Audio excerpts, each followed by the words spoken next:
오늘 이 새벽에 주시는 하나님의 말씀 마가복음 7장 24절부터 30절까지 봉독하겠습니다. 예수께서 일어나사 거기를 떠나 두로 지방으로 가서 한 집에 들어가 아무도 모르게 하시려 하나 숨길 수 없더라. 이에 더러운 귀신 들린 어린 딸을 둔 한 여자가 예수의 소문을 듣고 곧 와서 그 발 아래에 엎드리니 그 여자는 헬라인이요 수로보니게 족속이라. 자기 딸에게서 귀신 쫓아내 주시기를 간구하거늘 예수께서 이르시되 자녀로 먼저 배불리 먹게 할지니 자녀의 떡을 취하여 개들에게 던짐이 마땅치 아니하니라. 여자가 대답하여 이르되 주여 올소이다마는 상 아래의 개들도 아이들이 먹던 부스러기를 먹나이다. 예수께서 이르시되 이 말을 하였으니 돌아가라. 귀신이 내 딸에게서 나갔느니라 하시매 여자가 집에 돌아가 본즉 아이가 침상에 누웠고 귀신이 나갔더라. 아멘. 오늘도 새로운 하루를 허락하신 하나님께 감사합니다. 오늘은 주의 날 화요일입니다.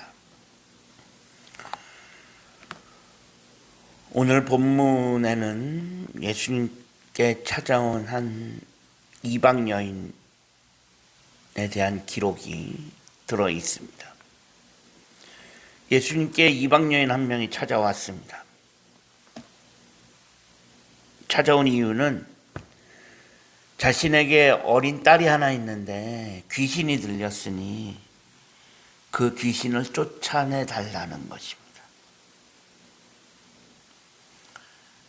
이 여인은 사랑하는 어린 딸이 귀신 들려 괴로워하는 것을 보고서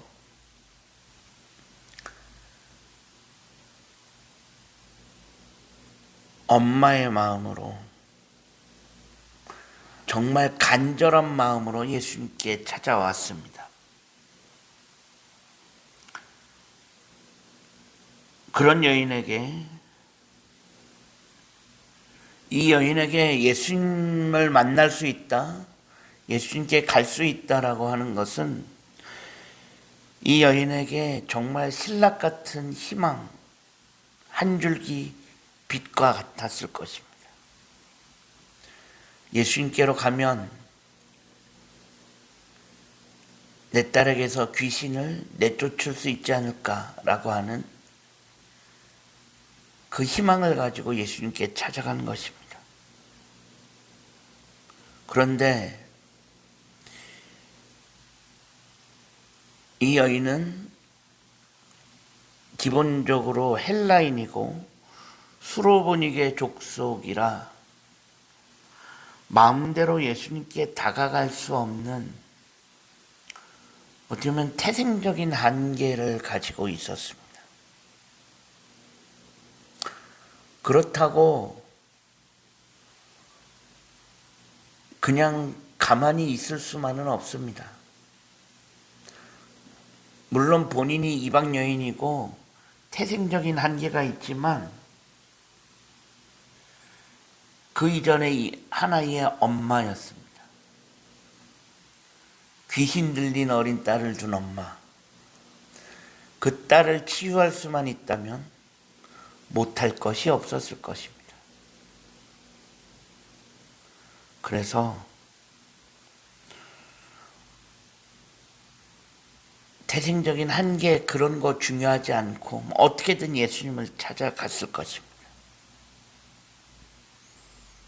주변에 막는 사람들도 있었을 것이고 유대인들이 손가락질했을 수도 있을 것이고 여러 가지 어려움이 있었을 수 있지만 그런 거 중요하지 않았습니다. 그렇게 예수님께 찾아가서 예수님을 만나고 자신의 딸에게서 귀신을 쫓아내어 달라고 간청했는데 그런 상황에서 예수님께서 하시는 말씀이 뭐냐? 자녀로 먼저 배불리 먹게 할지니 자녀의 떡을 취하여 개들에게 던짐이 마땅하지 않다라고 하는 청천벽력과 같은 말씀을 하십니다. 자녀의 떡을 취하여 개들에게 던짐이 마땅하지 않다. 여기서 개는 이방인들을 지칭합니다. 예수님은 이렇게 말씀하시면서 이 여인의 요구를 한마디로 묵살하십니다. 어찌 보면 이 말씀은 이 여인의 자존심을 건드리는 말씀이라고도 할 수 있습니다. 대놓고서 이방인을 개 취급하고 있는데 그런 이야기를 들으면서 좋아할 사람이 어디 있겠습니까?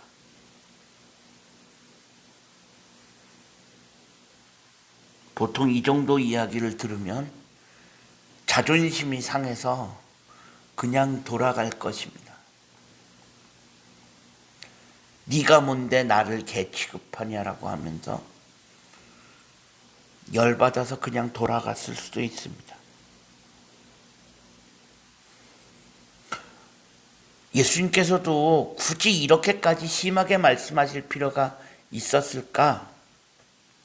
라고 할 정도로 어떻게 보면 예수님의 말씀은 조금 정도가 심해 보이기도 합니다.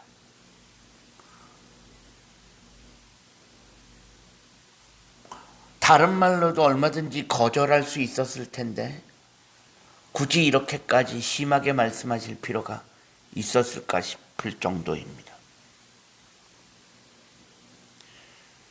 그런데 오늘 본문에서 이 여인은 이렇게 심한 이야기까지 들었음에도 불구하고 화를 내거나 예수님께 화를 내고 떠나가는 것이 아니라 오히려 예수님의 말씀을 인정하면서 이렇게 이야기합니다.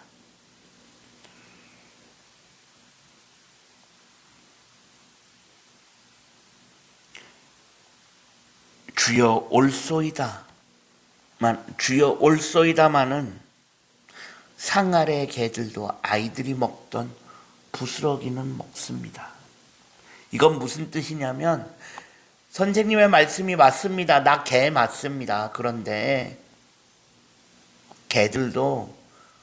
개들한테도 부스러기는 주지 않습니까? 아이들이 먹다가 흘린 부스러기 그런 거 개한테 주지 않습니까? 이건 뭐냐면 그 정도라도 족하다라는 거예요. 아이들이 먹던 부스러기라도 좋으니 그런 부스러기 은혜라도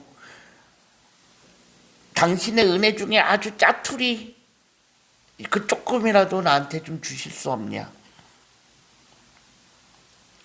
라는 것입니다. 이 여인은 자신의 자존심이고 뭐고 그런 것 중요하지 않습니다. 오로지 귀신 들려있는 어린 딸만 생각했기에 자신의 자존심과 그런 건 이미 중요하지 않았습니다.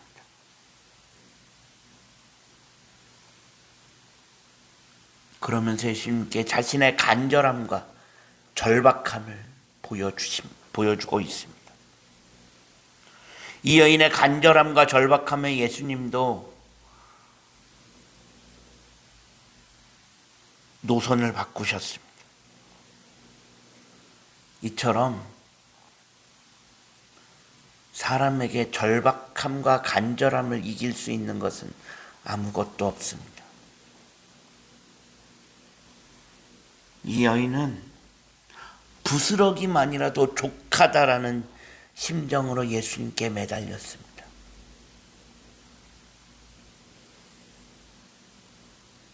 그 정도의 간절함과 절박함으로 주님의 은혜를 구한 것입니다. 부스러기 은혜라도 좋으니 그거라도 족하니 그 정도만이라도 달라는 것입니다. 우리가 주님의 은혜를 구함에 있어서 이 정도의 간절함과 절박함은 있어야 하지 않을까 싶습니다. 그냥 주시면 좋고요, 없으면 말고요. 안 주시면 그만이죠. 안 주시면 말죠. 이런 식의 마음으로는 주님의 은혜를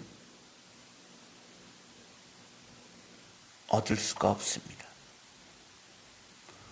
우리가 살아가면서 정말로 이 여인의 이런 간절함과 그런 절박함으로 하나님께 나아갈 수 있었으면 좋겠습니다. 우리가 사순절에 그 십자가의 은혜를 구하는 이 사순절에 우리에게도 오늘 본문의 이 여인과 같은 그 간절함과 그 절박함이 우리 가운데 있기를 소망합니다.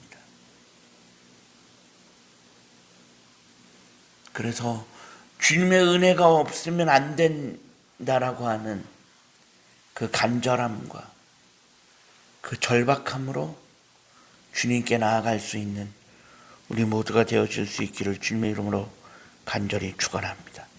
기도하겠습니다. 하나님 감사합니다. 지난밤에도 편안한 쉼을 주시고 오늘도 새로운 하루를 허락하신 하나님께 감사합니다.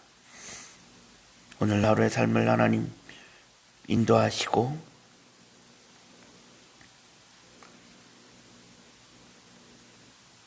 우리가 정말로 간절함과 그 절박한 마음으로 주님의 은혜가 없으면 안 된다라고 하는 그 간절함으로 주님께 나아갈 수 있는 이 사순절이 되어질 수 있게 하여 주옵소서. 예수 그리스도의 이름으로 간절히 기도합니다. 아멘.